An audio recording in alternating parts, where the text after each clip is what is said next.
Hola Eurofans, buenas noches, muy buenas a todos, aquí Omar Betancor en otra entrevista buscando más artistas del Söngvakeppnin de Islandia y otra vez nos encontramos con una de las grandes favoritas, Kristín Sesselja, good evening, hello.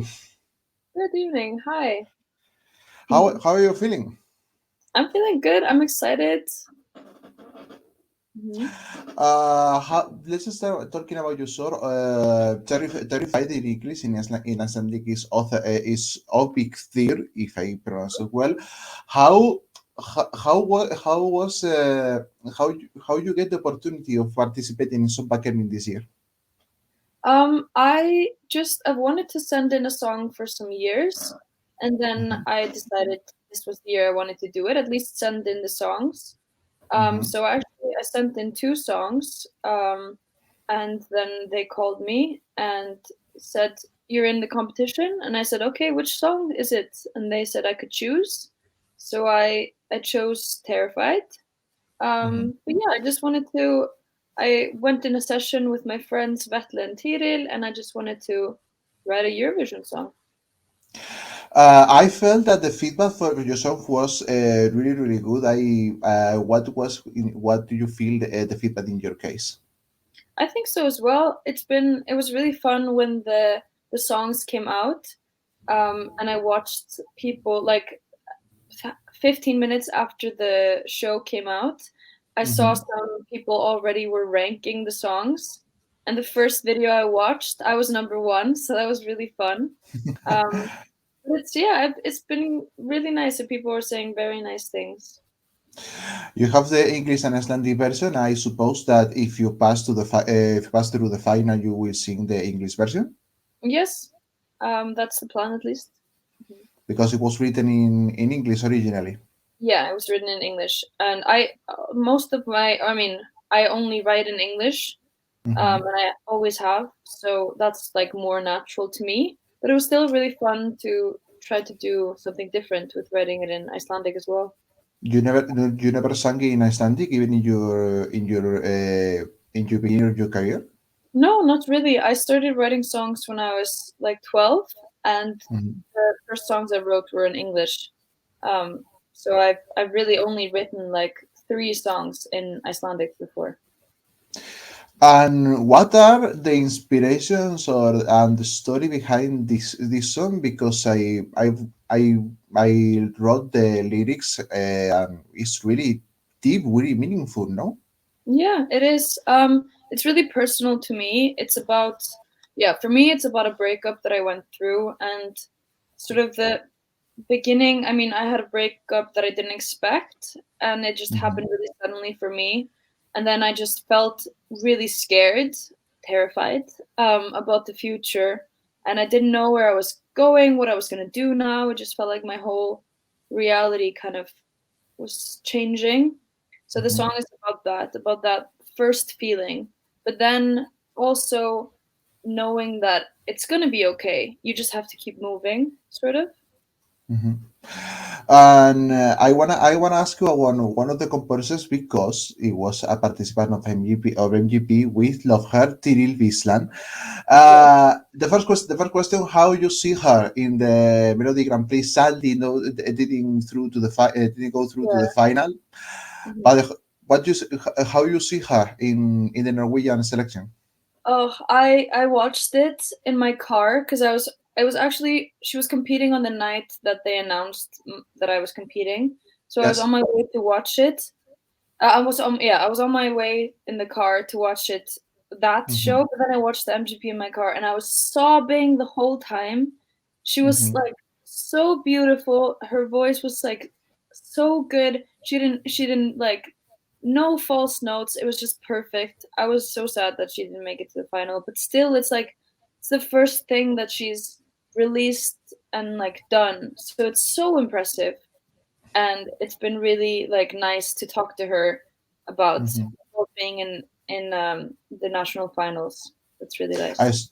I suppose that working with her in the composition of your song has to be amazing. You told me that you are friends. Yeah. I met Tiril in May in a songwriting camp, and actually Mhm. she's also a co-writer on the other song that I sent in, Mhm. Reunion. So I mean, I haven't written much with Tiril, but she's like the nicest person. She's so genuine, and yeah, I love her. She's so nice. If your song can match into a soundtrack in a movie or in a movie or in a series, how what movie or series can it be? Oh, that's a good question. I think, hmm, definitely in like a coming of age movie where Mhm. the main character has gone through a breakup and is like in her feels, kind of. I think, yeah. Or like, I don't know, somebody in a forest, like running through the forest in the Mhm. cold, trying to get out of something. I don't know. Sounds like the beginning of the Mundo of Tirmier of Greta Salome and Josh in 2012. Yeah. Or something like that. Yes, because they want run into a cave in the end. So it must. Yeah. It's relatable. It's relatable. And at what color you relate your song? Sorry? What color you match your song? What Color, girl? color. No Color. girl. Oh yeah. Sorry. Yeah. Um, it's like I think it's like white and light blue. I think of it as like ice or something Yeah. frozen. That's the colors I associate with it. Talking about in general, so can you get along with your teammates? You went to the show you presented. You talk with you talking each other or something like that? Yeah, we're all like everyone is super enthusiastic and happy for each other.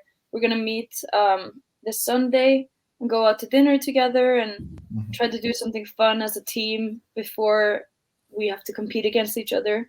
So they're all really nice. If you heard the songs besides you, who you wants to see winning the Söngvakeppnin? That's a good question. Um, I don't know. I think everyone that's in the competition deserves to be there. And I like Mhm. all of the songs. And I don't know. I don't wanna say because I have like my favorite songs. I think I have songs that I think are gonna be better on stage than others. But Mhm. I really like all the songs. Talking about the stage, you can tell us some details about the costumes that you will use in the semifinal or final. Anything about the staging? Some details. Um, Don't spoil everything. no. I want to keep it as a surprise. But I'll be wearing a dress. I'm not gonna tell you what kind of dress, what color, but I'm wearing a dress. With the color that you relate your son, I can imagine. I have my imagination activated. Okay, nice. Um, Now more Eurovision related, Iceland have a big history about really great songs. What's your favorite Icelandic song in Eurovision? I think Daði Freyr had a really Mm. good song. I think he's a really good songwriter. But I'm Mhm. also a really big fan of ballads in Eurovision. So I loved "Is It True" um, Mhm.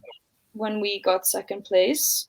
Mhm. Um, yeah, I think those are kind of the ones I really like. And then we had a song a few years ago who was in the national finals, but it didn't. It was in second place called Uh-huh.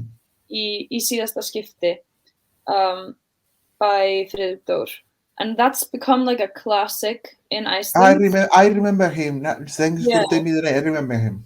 yeah. So I really like that song. I think those would be my favorite ones. And outside the Icelandic ones, what is your favorite Eurovision song? It always used to be Fairy Tale by Alexander Rybak because I Hmm. just remember like I was 8 when he won, and I remember Uh-huh. watching it and like I was just like, oh, he is the most handsome man in the world. Like he's so cute. But Kinda, then kinda, kinda childhood crush. Yes, definitely. But then I really liked a lot of the songs last year. I really liked Hold Me Closer, Sweden, and then I really liked the Netherlands as well. That I don't know how to say it. That or something.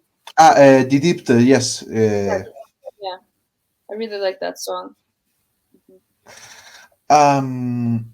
If you had, you can recommend us another Icelandic singer. Can be a friend, can be just an idol. Another Icelandic singer that you want to see competing in Söngvakeppnin or even representing Iceland in Eurovision. There were some rumors going on around November that this band called Flott would compete. They're a girl band. I would like to see them.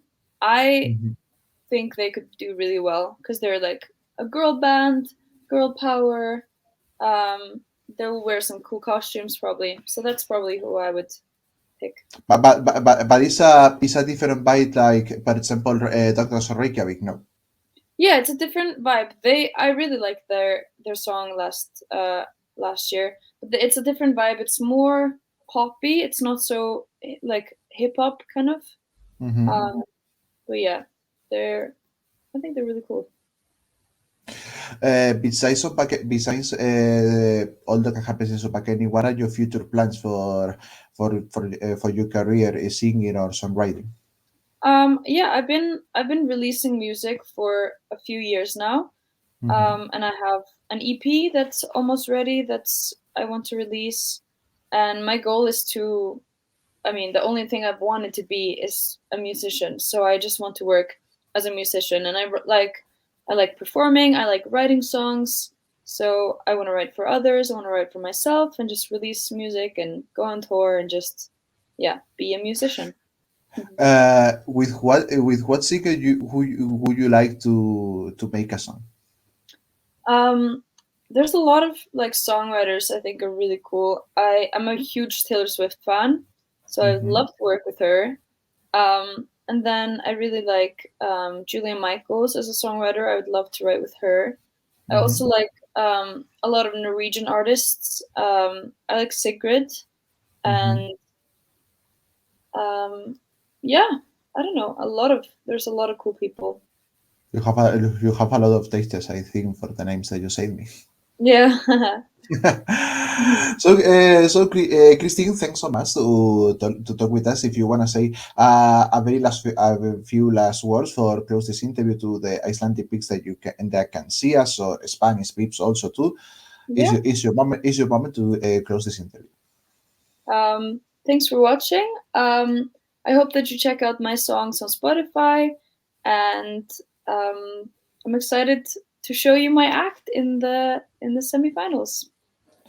We're excited too to see you in February 25th, if I remember well, in the second semifinal. Kristín, thank you so much. I close the interview en Spanish. Ha sido Kristín Sesselja, que va a cantar en la segunda semifinal del Söngvakeppnin el próximo 25 de febrero. Si les ha gustado esta entrevista, por favor, no se olviden de suscribirse al canal de YouTube, denle a ese botón, déjenlo en rojo, déjenlo en blanco, y por supuesto, síganos en redes sociales. Somos Eurorelinchu en Twitter y en Instagram. Ha sido Mar Betancor. Nos vemos en el próximo vídeo. Chao, chao.